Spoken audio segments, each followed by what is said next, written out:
8. We'd love to hear from you. If you've got a question for our next guest, please chime in. If you haven't had your vaccine yet, maybe that's on your mind a little bit. Dr. Dean Fannelli is our guest, and he is truly an amazing man. His biography is incredible. He advises chemical, pharmaceutical, biotechnology companies on patent portfolio creation, management, counseling, technology transactions, due diligence, opinion work. He has got research experience as a research scientist, and so many big words. I can't pronounce them. The man is very accomplished, and he is the guy that we have relied on the last year to join us when we've been talking about things like the vaccine and how it's developed when it came out. Now with Johnson & Johnson's vaccine being on hold around the country because of these blood clot cases, I've asked Dr. Fannelli to come back and join us again. Dr. Dean Fannelli, welcome back to KFGO, sir. Thank you. Good to join you. Thank you for being here. I know that you are an amazingly busy guy, so it's deeply appreciated. Let's jump in. The most basic question I can think of, Dr. Fannelli, is what's wrong with the Johnson & Johnson vaccine? Is there anything wrong? Likely nothing wrong. And, when you think about the pause that we're going on, it's out of an abundance of caution.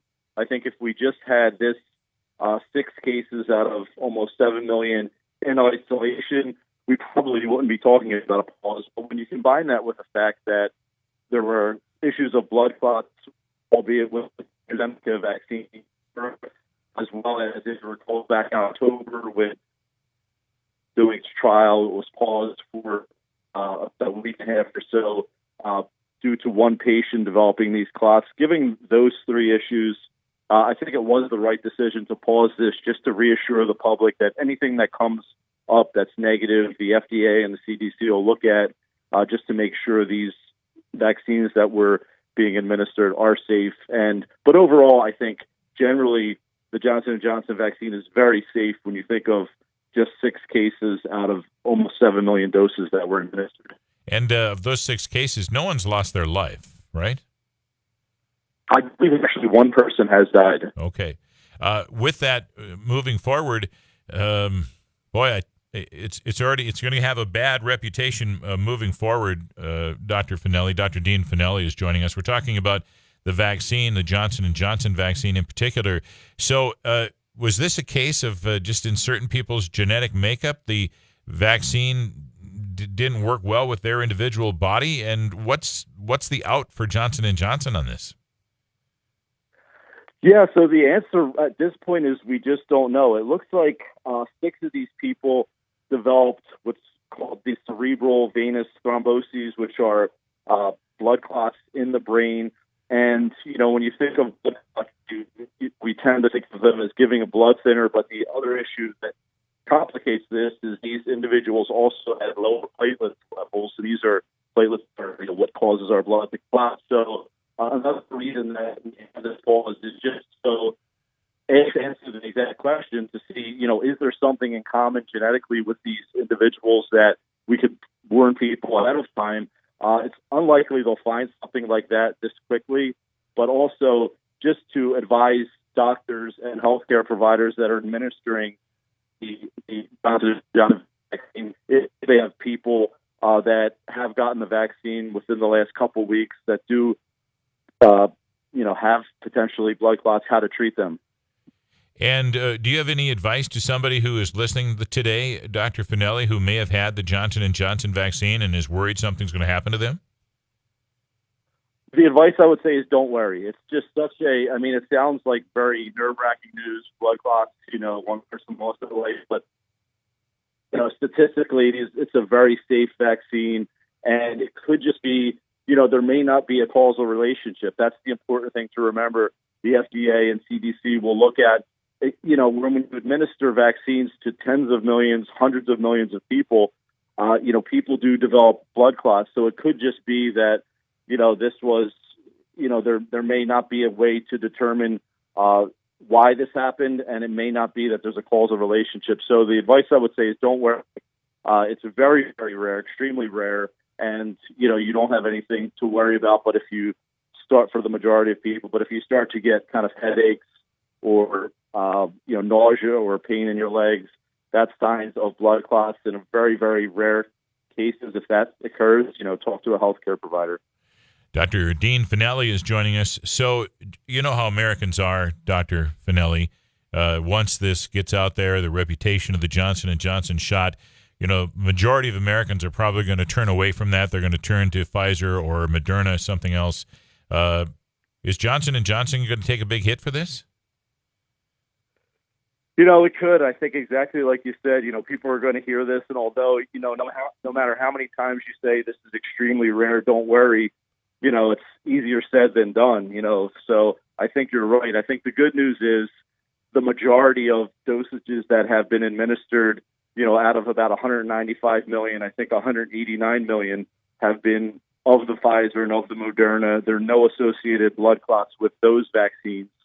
And, so it's probably likely people will start going toward Pfizer and Moderna just for the mental security. The other thing to reassure people is earlier this year, the president acquired an additional 100 million doses of each of Pfizer and Moderna. So even in a situation where this pause went on and we did not ever authorize or restart the administration of J&J, there would be there's about 600 million doses of Pfizer and Moderna available that would vaccinate 300 million Americans. That would definitely get us into herd immunity. So even in a worst case scenario, we'll still be in good shape to vaccinate the majority of the country with the mRNA vaccines, the Pfizer and Moderna. There's a certain segment of the audience, the certain segment of the population that just won't.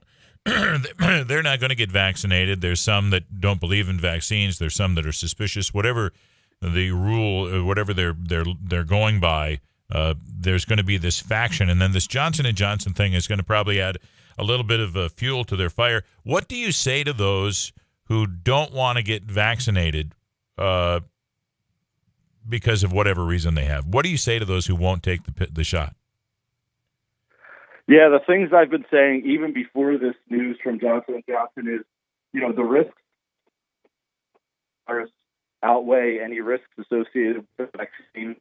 And, you hear about these cases of blood clots that kind of triggers really alarm bells in people's mind, but it's just so rare, such a small occurrence that people shouldn't be worried. And again, the Pfizer and Moderna side effects associated with blood clots. Okay. So Dr. Fanelli, Dr. Dean Fanelli is joining us. We're talking about the vaccine, the Johnson & Johnson vaccine and others. But can you get us updated? Is it true that the vaccine will prevent death and will probably keep you out of the hospital? Is it safe to say it that way? It is. When the trials were run for all of the vaccines, they were run to see how the vaccines work in preventing the symptoms, and that are, the getting moderate to severe versions of the virus, moderate and severe being the obvious more serious symptoms that require people to be on supplemental oxygen, on ventilators, or hospitalized, and of course death. So when you look at Pfizer and Moderna and Johnson & Johnson, they were all very effective in preventing the severe symptoms. Pfizer and Moderna were those 95% numbers we heard early on. That was 95% effective in preventing the asymptomatic versions, meaning preventing any notice of the virus. And they're also, it's important to note, as additional data comes out, we're learning that not only do they protect against these symptoms, the vaccines also prevent the transmission. So we'll also be in a situation where when we get to a large enough number of people being vaccinated, that's when the masks will go away, because, it's preventing, the vaccines will prevent the transmission of the virus as well. So, by the way, does this vaccine prevent any other diseases? No, the vaccines that are authorized are limited to the spike protein. They focus on the coronavirus, so they're limited to the coronavirus only. Okay. So, Dr. Fanelli, is there anything else going on that's on the cusp, like within the next 6 months, that may be coming our way? Better treatments, different ways to take the vaccines? Is there any other medical discoveries that you may be aware of that are just about to come out that are going to make our lives a little bit easier, help us get back to normal? Well, certainly there are additional vaccines that are being tested from AstraZeneca and from Novavax as well. They're in phase 3 trials. They could be authorized. Additionally, there's therapeutics. Most recently, we heard Regeneron's monoclonal antibody prevented severe symptoms as well as potentially even a transmission of the virus. So there's a lot going on there, and they're also looking at potentially being able to administer this if we need to continue to give it in the form of the nasal inhalation vaccine, so you don't have to get that shot. So a lot of technology going out there, as well as on the diagnostic side, but more importantly on the vaccine and therapeutic side, a lot of studies being done. Also, if this does become an annual event where we need a booster, they're even looking at a single shot of flu and coronavirus, so people don't have to get poked twice. Boy, that's a great maneuver right there. Do you think there come a day when the booster would be a nasal spray, just a simple nasal spray? It could very well be. When you think about this is a respiratory virus, so getting it into the nasal passages, inhaling it, could very well work. We'll have to see how that data and that science plays out. Chris has a question for you, Dr. Fanelli. Let's go to the phone. Hi, Chris. How are you today? I'm good, Dan. Dr. Fanelli, I'm O positive, and as are my children and my husband. And I've been reading where there is some conversation that whether you're O positive or O negative, you have less of a chance of becoming down with the COVID. And if you do, your symptoms are way reduced. Do you have anything to speak to that? I've read that article, and that data is coming out and being studied. So I think, we're learning a lot about this. Typically when you think about vaccine development, a lot of these questions would be answered. That I've read that about the people with O positive negative blood being less susceptible, and that's certainly great news. But what I would say is we're not there with the data and the information yet. So certainly, if you have the opportunity to get vaccinated, get vaccinated, because the science isn't there to confirm that that's the case at this point. But it does look like that could be the case. Dr. Fanelli, on the way out of here today, on a scale of 1 to 100, what number would you pick to say that we know everything about the coronavirus? On a scale from 1 to 100, where are we in our knowledge of the virus? Oh, I'd say we're about somewhere around 25, 30. There's still a lot we need to learn about the virus, as well as how to treat it and vaccines. So we've learned a tremendous lot in the last year or so, but there's still a lot we need to learn. So I'd say we're somewhere around the 30 range. All right. Dr. Dean Fanelli, it's a great honor and a real privilege to be able to get you on the air and have you talk about these subjects with us here in Fargo, North Dakota. Dr. Fanelli, thank you very, very much, and we appreciate it. I hope we can have you on again. My pleasure. Thank you for having me. Thank you. Dr. Dean Fanelli, look up his biography. It's incredible. 423, you're listening to The Drive on the Mighty 790 and 104.7 KFGO. You're listening to The Drive with Dan Michaels. I guess I was going about 65.